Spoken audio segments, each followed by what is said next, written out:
सरकार ने इस कार्यकाल का अपना आखिरी बजट पेश कर दिया है, लेकिन ये बजट विपक्ष को रास नहीं आया है। विपक्ष ने बजट को पूरी तरह से निराशाजनक बताया है। बजट में सबसे ज्यादा प्राथमिकता होना चाहिए था जो आज इन्फ्लेशन बढ़ रहा है, महंगाई बढ़ रही है, उसको कंट्रोल कैसा किया जाए वो उसमें नहीं है। और जो आज अनएम्प्लॉयड यूथ है उनके नौकरी के लिए एम्प्लॉयमेंट देने की बात उन्होंने नहीं कही।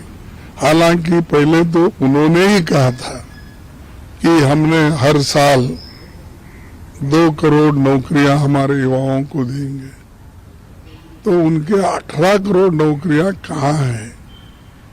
उसके लिए कौन सा बजट है? ऐसी बहुत सारी बातें हैं, इसलिए मैंने कहा कि जब तक इसको और इसका गहन अध्ययन ना हो, ये चूंकि इलेक्शन है, 1 साल के अंदर में इलेक्शन है, 1 साल के आसपास है, उसका विशेष ख्याल रखते हुए किया गया है। लेकिन हाँ, कॉमन मैन के लिए, अनएम्प्लॉयड के लिए, डीजल पेट्रोल के लिए, महिलाओं के लिए, किसानों के लिए, क्योंकि थोड़ी बहुत चर्चा करके, टचिंग करके छोड़ दिया गया है, यानी मैं समझता हूँ बहुत बहुत बहुत कुछ होना बाकी।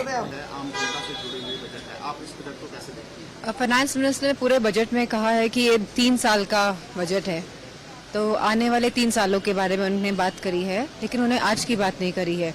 मेरा मानना है कि ये चुनावी बजट है और पूरी तरह चुनावी है। मिडिल क्लास को थोड़ी रियायत दी गई है, लेकिन जिस तरह महंगाई बढ़ रही है, जिस तरह पेट्रोल के दाम बढ़ रहे हैं और हर सेक्शन और हर स्टेप में महंगाई जहां बढ़ रही है, तो फाइनेंस मिनिस्टर ने किसानों का बिल्कुल ध्यान नहीं रखा है। जहां एमआरपी की बात होनी चाहिए थी, मिनिमम सपोर्ट प्राइस, जो किसान मांग कर रहे हैं लगातार, इस बारे में कुछ नहीं कहा गया है। जहां रोजगार देने की बात होनी चाहिए थी, हम जानते हैं कि भारत युवाओं का देश है, तो युवाओं के बारे में, रोजगार के बारे में कुछ नहीं कहा गया है और रेलवे को पूरी तरह से निगलेक्ट किया गया इस बजट में। आप लोग सब पूछते थे बजट से पहले कि आपकी, मैं यकीन से कहता हूं बीते 8 वर्षों में उम्मीद के नाम पर नाउम्मीदी हासिल हुई है। एक सप्तर्षि मॉडल बता रही थी, इस सरकार को एक्रोनिम बनाने की आदत है। पहला है उसका इंक्लूसिव डेवलपमेंट। अगर आप बजट के प्रावधानों को देख लें। फिलहाल इस बुलेटिन में इतना ही। देखते रहिए।